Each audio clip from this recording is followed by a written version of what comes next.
I checked for pulse, neck and wrist. I didn't get any pulse. Rescue got here, they put leads on them and they said they had something, so they started working them, but I had nothing. Did you feel a pulse? No, I didn't feel shit. No. He was great. When officers arrived at Riva Motorsports in Deerfield Beach, Florida on the afternoon of June 18, 2018, they still didn't know who was in that car. What they knew was that a man had been shot multiple times at close range in a parking lot, and that whoever did it was already gone. She said it had to have been set up because the second he was pulling out, they pulled that car up and they were fully dressed up. They had everything on. The victim was 20-year-old American rapper XXXTentacion, one of the most streamed musicians on the planet. He had stopped at this dealership after the gym with no public announcement. And yet the moment he tried to leave, a dark blue Dodge Journey was already there to block him.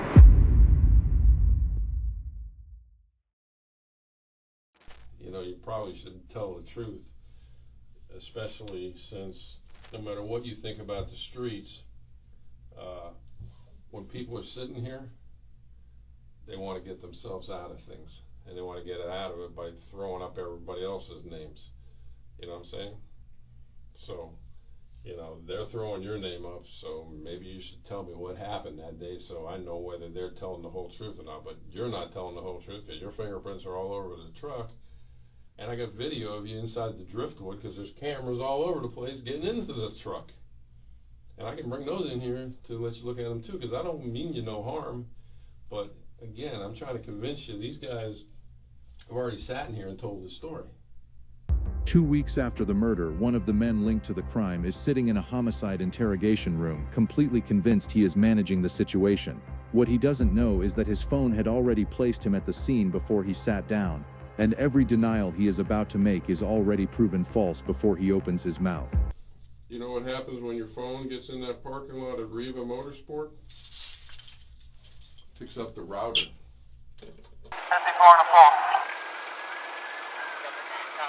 Nothing. No pulse. No pulse. Delta 7 to mine. Rescue can stand by you. I don't want them going in.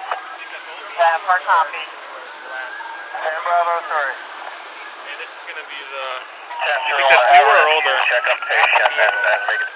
When officers first arrived at Riva Motorsports on North Dixie Highway in Deerfield Beach, they were operating without full information. Rescue had found a faint sign of life and was working on him aggressively. What they could see was a 2017 BMW i8 that had rolled slightly forward from its original position, a cracked windshield from a round that had skimmed the dashboard, and a parking lot full of witnesses who had scattered the moment the shots were fired. Standard robbery, possible carjacking. That was the working theory for approximately 4 minutes. Who's the car registered to? Him. All right, hold on, Kayla. Who has his name? Dwayne Onfroyd. You ready, Kayla? Do we have a photo of Alright, so we think this is, it's Dwayne, D-W-A-Y-N-E. Last name Onfroy, O-N-F-R-A-Y. O-Y. O-N? O-Y. Yeah. Oh, it's F-R-O-Y. Yeah. It's Dwayne Onfroyd. It's Jose Dwayne Onfroyd. It's extension. What is this? J-A-H-S-E-H. Jose. You know him? Yeah, I mean, I'm a fan of him. I don't know him personally. Okay. I just saw it happen. That's it. Okay. Where were you standing at? I was standing right here by my car, the van right there. That's silver Chrysler. I was with her over there. Definitely Parkland is on the Hillsborough, just north of Parkland. Have them down there. Stay down there. The deceased was Jasa Dwayne Ricardo Onfroy, known to the world as XXXTentacion. In the 18 months before that afternoon, he had gone from a SoundCloud rapper with a cult following to one of the most streamed artists on the planet, with a #1 album and over 1 billion plays to his name. There was no public announcement that he would be there, no posted schedule, no reason anyone should have known, which is exactly what made the next detail so significant. Apparently our victim here was in the bank and withdrew a large amount of money. How much do you think he took out? His bag was open, and I pull up the bag. It was like half open, and I put it in. Thank you. Bank of America, as you come off Homburg and cross over Fort Martin.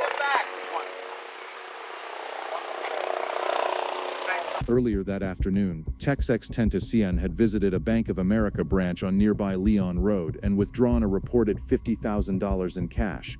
The money went into a Louis Vuitton bag. That bag was on him at Riva Motorsports, and when officers searched the scene, it was gone. The BMW was still there. His open knife was still there, found by rescue when they pulled him from the vehicle. But the bag and everything inside it had left with the men in the dark blue SUV. That detail was the first thing that didn't fit a carjacking. A carjacker takes the car. These men had taken only what they came for. Bravo 8, updated bolo for the vehicle. It's going to be a dark blue, looks like a dark blue Dodge newer model SUV from the surveillance. At 10-4, you can also add that the rims were blacked out, as well as the one holding the firearm was wearing a red. They got better video than before. Stand here so nobody walks over there, because that piece of paper already moved. Yeah. I don't know where the rest of them are. The other one's over there by that bag. The wind's going to blow it away, so... Well, the wind keeps moving the casing around. That's why it's going to cover them up. Bradley, you got 3046. I just filmed it off of our DVR. Okay. You can see the whole thing? Surveillance cameras inside and outside the dealership had been running. As officers began reviewing the footage, something stopped them. The dark blue Dodge Journey had not pulled into the lot and parked. It had not come in looking for a space. It had moved directly alongside his BMW at the precise moment he was pulling out. Not a second earlier, not a second later. Officers couldn't explain yet how someone had timed that so perfectly, but they knew one thing. Whoever was in that vehicle had not stumbled onto XX Tentacion by accident, and finding that vehicle was now the only priority. Layla, so they explained to me what you saw and everything like that. Was there like a, did the public know that he was going to be here, or? I had no idea he was here. We just got out of the gym and we went to go see motorcycles. And obviously someone was following him because right as he was about to pull out something, the car just stopped right in front of him. They jumped out and they put him to gunpoint. I've never seen anything like this. So they were coming this way? Yes, and then... So was he pulling out? He was pulling out. I think he was about to make a right. Okay. And they stopped him. They went right in front of him, parked his car. And then they hopped out, put him to gunpoint. He wouldn't open his door. They shot him. I guess I heard 3 gunshots. There's obviously a crowd in. Right.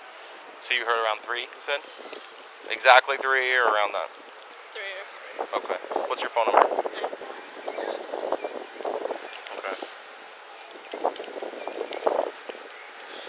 Unfortunately, you do have to wait and hang out for a little bit since you did witness it, okay? So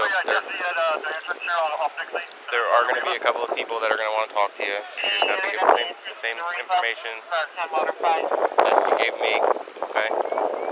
Where were you when you saw it? In the parking lot. You were in the parking lot? And then on that side or? Where that van is. Okay. And then, the car was it. So did you know it was him when he was pulling out? Well, yeah, he's a celebrity, so we saw him walk out. We said hi to him, he said hi, he jumped in his car, he left, and then I saw that car pull up, and then I heard gunshots, so me and my friend ran back to the entrance, and then they left, and we ran back to see if he was okay. Mm-hmm. Did you see who shot him? No, they you were said wearing 2 guys. masks, yes. Did they jump out of the front or the back? I'm not sure, I didn't see, but I'm guessing the front. Okay. I don't know. And then they were wearing masks? Yeah. What about clothing? Hair or anything? It was black, I think they were also African American. Okay. But they were fully covered. Fully Obviously, covered this was planned. and black clothes. Yes. Okay. The female witness had the clearest sightline of anyone at the scene. What she gave officers was not just an eyewitness account. It was a timeline precise enough to tell them exactly what kind of crime this was. The men had not appeared and reacted. They had appeared and executed a sequence. And the way that sequence played out, from the positioning of the vehicle to the first seconds of the approach, was not something improvised in a parking lot. Investigators now had 2 physical descriptions, a confirmed direction of escape, and one clear conclusion. What they still needed was a name to attach to it. Trust me, they were coming from that side. Okay. And as he, right where you see pull, he stopped just to look. And as he stopped, did they pull in front of the car? Did they pull right at the side there. Don't move, man. Don't move. And he was like, what's up, man? And they bail out and just, give me chain. Take off your chain. And they're digging in the car. And when we realized now, I see the gun them. Did they touch the car? Yeah. Did they touch the car? Did they have gloves on? Did they have no gloves I on? don't know if they have on gloves. Okay. They have on. Hoods? Yeah. Did they cover their face?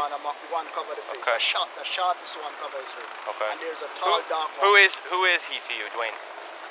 It's my sister-in-law's son. Okay. All right. So, do you know if he has any issues with anybody? I don't know. Okay. I don't know, because he's a rapper. Yeah. You know. Right. But that guy over there, you see that guy down there that they have, the police lady have down there? Yeah. When he came out, he said to him that, gave me, X, can you get a picture, man? And he was like, no, man, I'm cool. The second witness had a personal connection to the victim, which meant he had been watching more closely than anyone else in that lot. What he gave investigators went beyond the sequence of events. He described an interaction that happened before the weapons even appeared, one that told investigators something important about the men they were looking for. They had not rushed, they had taken a moment. That kind of composure in the opening seconds of a premeditated murder is not accidental. And critically, one of those men had left part of his face exposed. In a case built almost entirely on physical evidence, a partial facial description was not nothing. So, you know the girl that was standing here all quiet? Posting videos online of him in the car and us. That's It's already on Facebook. It's already all over the fucking social media. She was holding her phone. That's why I fucking said get him out of here, because when I walked over, I saw her phone. And now fucking PIO is telling me she's posting it all over. That's why we gotta get people out of the crime scene. That's why. We're all on video. In her, in a crime scene. Looks like purple or navy blue. Within minutes of the shooting, footage was live before officers had finished the scene log. By the time detectives began coordinating, the story had already gone global. Somewhere in that public firestorm, the men responsible were watching the coverage, convinced the chaos would protect them. What none of them knew was that while the world was watching the news feeds, investigators were quietly running a lead that had nothing to do with any of it. The Dodge Journey was the only lead that mattered, and investigators worked it from every direction simultaneously. A bolo had gone out within minutes of the shooting, but the vehicle had not simply disappeared. Detectives tracing the escape route found that the Journey had been involved in a minor crash shortly after leaving Riva Motorsports. The occupants abandoned it and scattered on foot. When forensic technicians processed the interior of that vehicle, what they pulled off the surfaces was not just trace evidence. It was a full set of identifiable fingerprints from multiple individuals who had been inside it. That vehicle connected directly to the Driftwood Apartments complex in Lauderdale Manors, a location that surveillance footage had already flagged.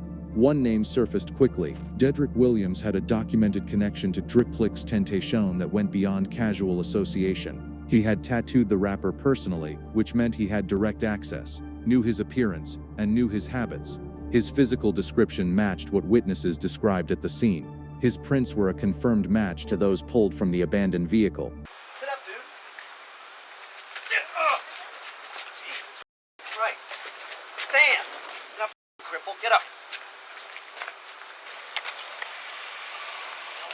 Kick your feet up, man.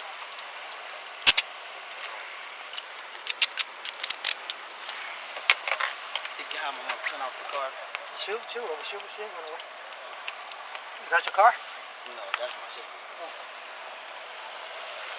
Dedrick Williams, known as Chucky, was the first suspect within days of the murder, and soon he was taken into custody. What do they call you, Diedrich?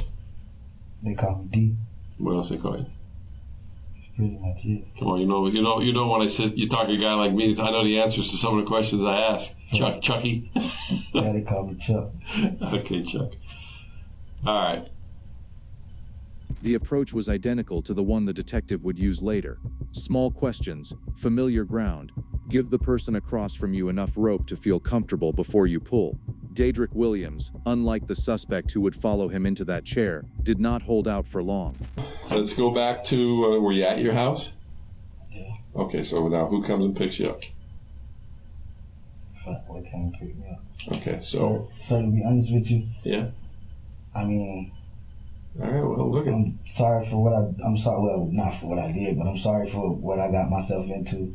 I'm sorry that happened to that person, being that who he was or whatever. Okay, bud. And, I mean, I'm already on probation, I'm going to get time for it, but I can't die in jail.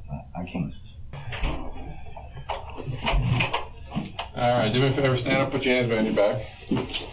This is a copy of that warrant, I promise you.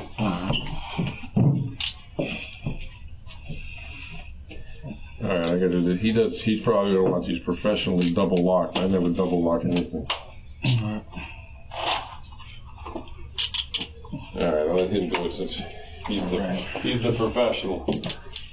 Daedric Williams started talking, and once he started, he did not stop.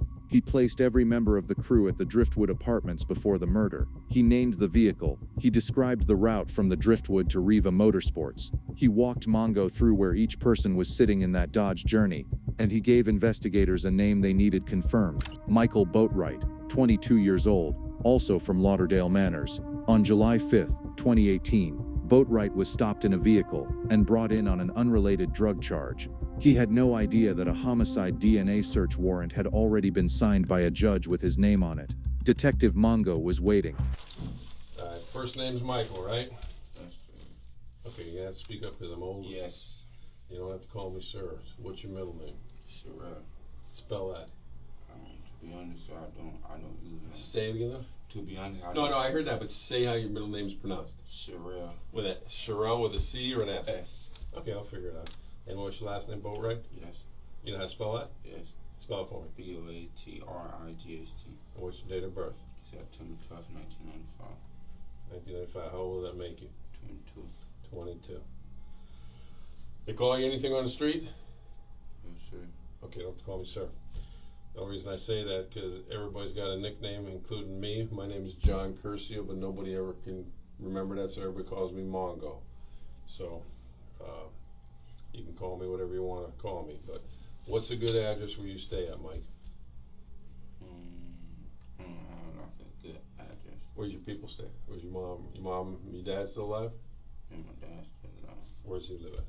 Is that where you I mean, when you go to bed at night, do you sleep with your dad, or where do you sleep? I sleep with my grandma. Okay, what's your grandma's address? 1617. Northwest. Right. 18th place. Lauderdale Manors. Mm-hmm. Spent 30 years over there with the Fort Lauderdale Police Department. Mm-hmm. What's your grandma's name? Nadine Isaac. What is it? Nadine Isaac. Isaac?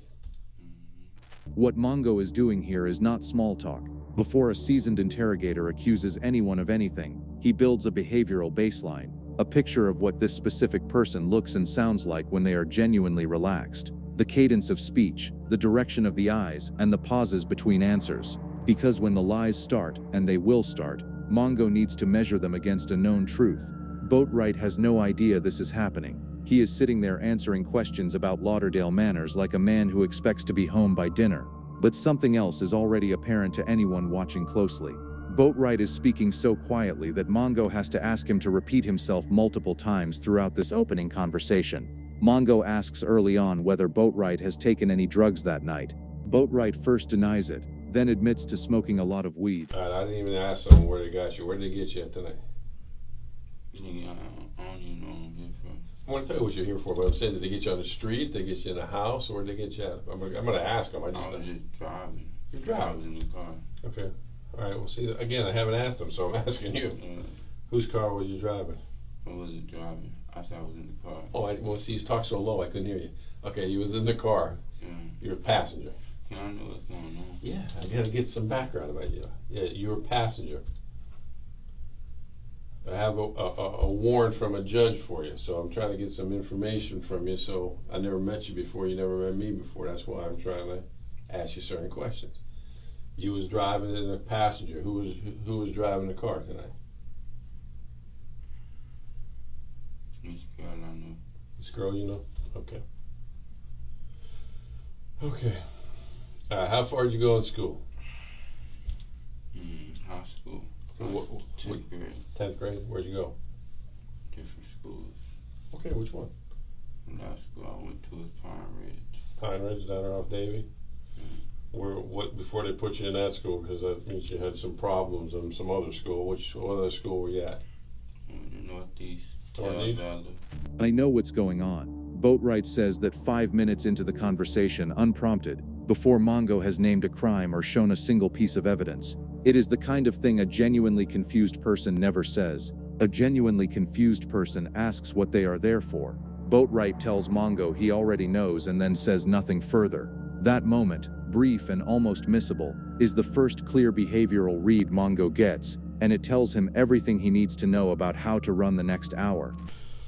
Above and beyond the fact you had with you tonight, again, I'm not a detective, and I went in front of a judge to get a warrant to do exactly what that man did, which was take your DNA, take your fingerprints, and take your pictures in reference to a murder investigation, because something I've been investigating, people brought your name up into it.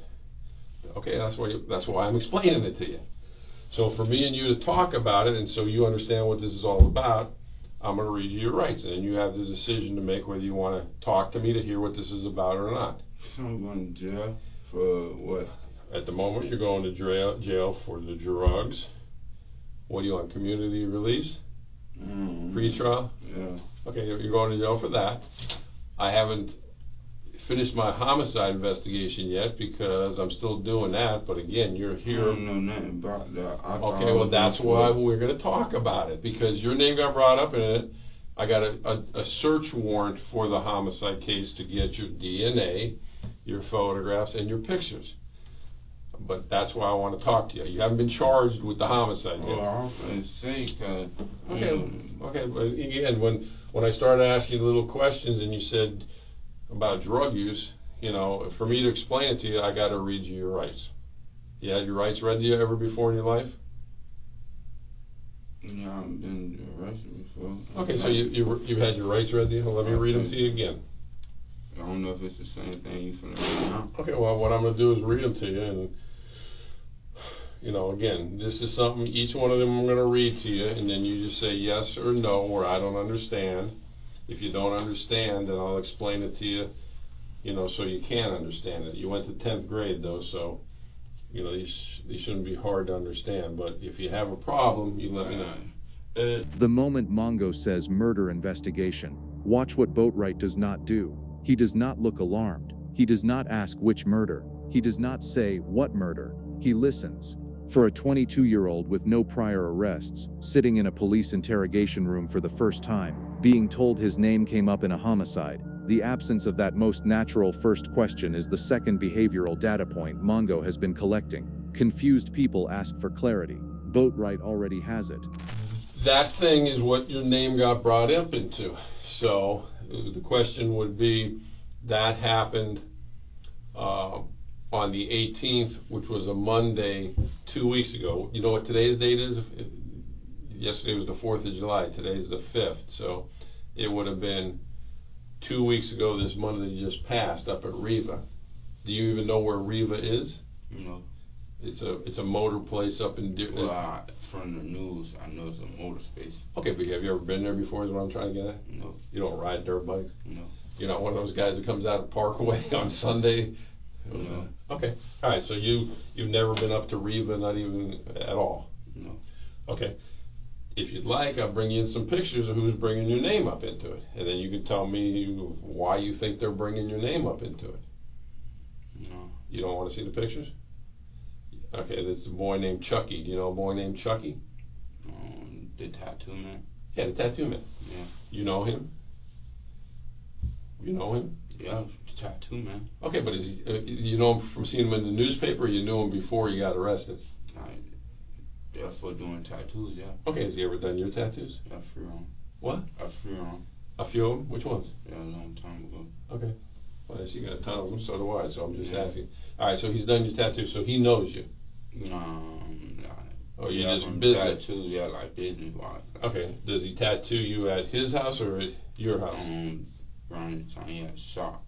He had a shop? Where at? What city? I forget where it was. But not, is it Fort Lauderdale where you're from, or some other city where you had to ride a long ways? Yeah, it was a long time ago. Okay. A long time ago, like years and years ago? Yeah, years. Okay. This thing involved a Dodge Journey, which is like an SUV. Do you know what a Dodge Journey looks like? Because I can get a picture of that. It's a blue SUV. And that day when this thing at Riva happened, Chucky, the tattoo man, was in that car. Have you ever been in or around a dark blue Dodge Journey before? No. No? Have you ever been around Chucky recently? No. Okay. Like I said, if I brought pictures, it'd be easier to explain. I'm saying though, like. Okay, well, I'm asking you about things that your name's getting brought up into. But I don't know nothing about that, so. Okay, well, you already said you weren't at Riva, so I'm trying to figure out why Chucky would put your name into it. I don't know. When was the last you saw him? Years ago? Did you have a beef with him? You paid for all your tattoos? I mean, did he have a beef with you about something? Where he'd throw your name out just to throw me off and put your name into it? That's not a tough question, man. Do you have problems with Chucky? I guess that would be, you don't want to answer that question, so I won't answer that question. How about the what they call the pink apartments, the Driftwoods? You ever hang out over there? No. What? No. No? You know where the Driftwood is when I say that? No. 31st and 19th Street. You know where that is? No. Alright, I'm trying to figure out. Well, it's not far from Lauderdale Manors. You know where the FP&L plant is up there? Mongo logs each denial without reacting. He does not correct them. He does not push back. He simply lets them land. Because what Boatwright has just built is a wall of lies that will require him to explain, at minimum, why his fingerprints are inside a vehicle that drove directly to Riva Motorsports, and why the man he claims to barely know described his exact position in that same vehicle from the same chair Boatwright is now sitting in. Boatwright is not aware that either of those facts exists. He thinks this is going well. Okay.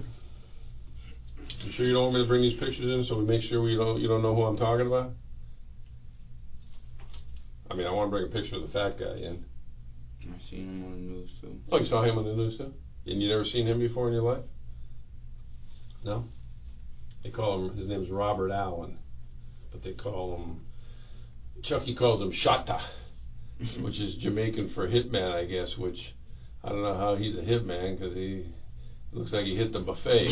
He don't look like he kind of a little round to be a hitman. At this point, Michael Boatwright still believes he is the one controlling this conversation. He has denied everything. He has kept his composure. He figures the worst case is a drug charge and a night in county. What he does not know is that his phone had already given him away before he sat down. Cell phone forensics confirmed that Boatwright's Metro device connected to the internal Wi-Fi router at Riva Motorsports during the window of the shooting. This is not cell tower triangulation, which places a phone somewhere in a general area. This is a direct, time-stamped handshake between his specific device and that specific building's network.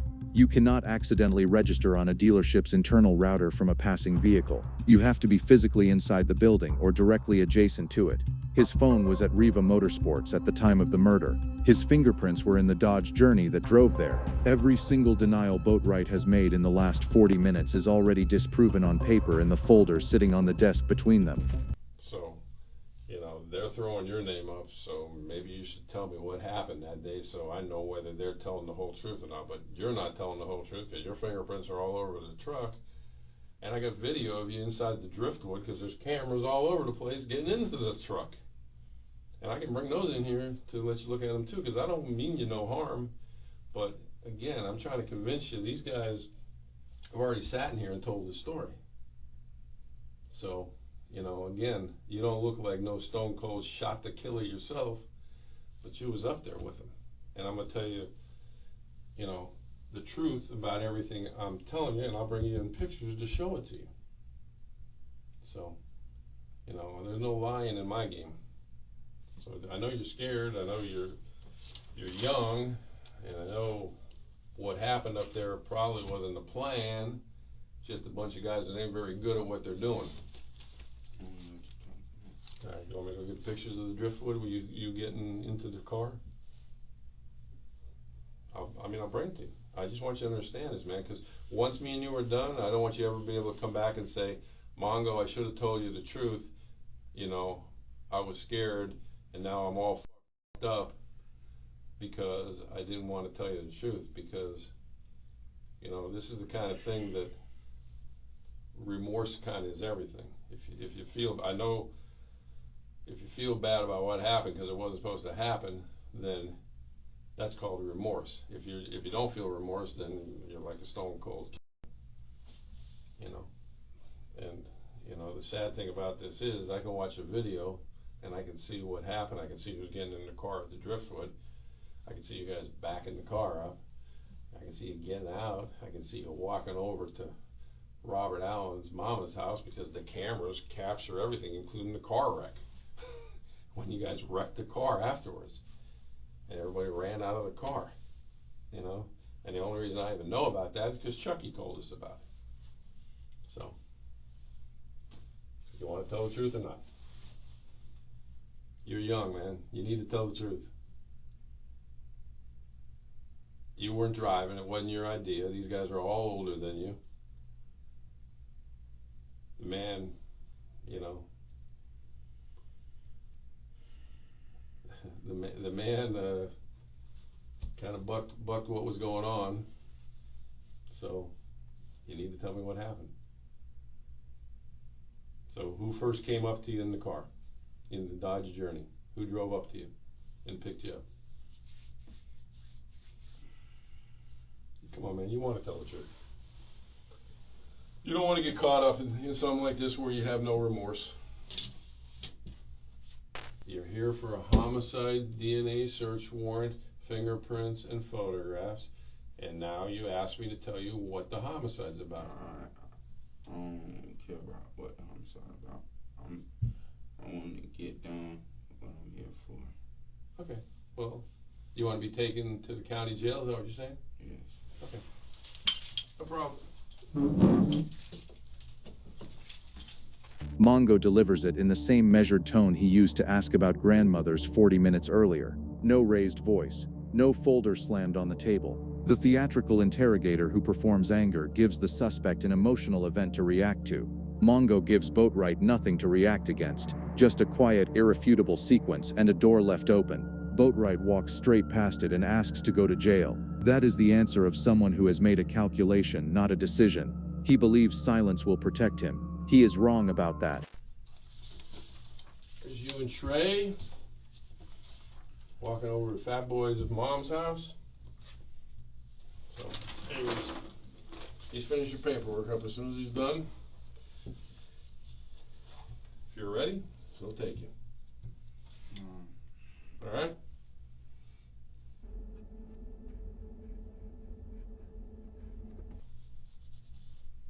You done looking at those? Yeah? You done looking at those? What I'm looking at? There's you, and there's you. Huh? What is this? That's you. You can't tell? That's not you? Oh, okay. You know who that is? Trey? You don't know a guy named Trey? Boy, you don't know nobody.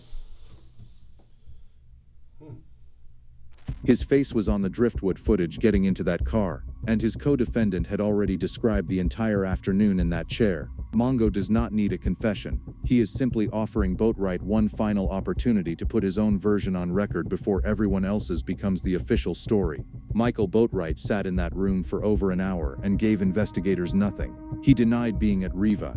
He denied the significance of his own fingerprints in a murder vehicle. Every single one of those denials was provably false, and not one of them would matter when this case reached a courtroom. It took prosecutors nearly 5 years to bring the case to trial. The investigation was layered.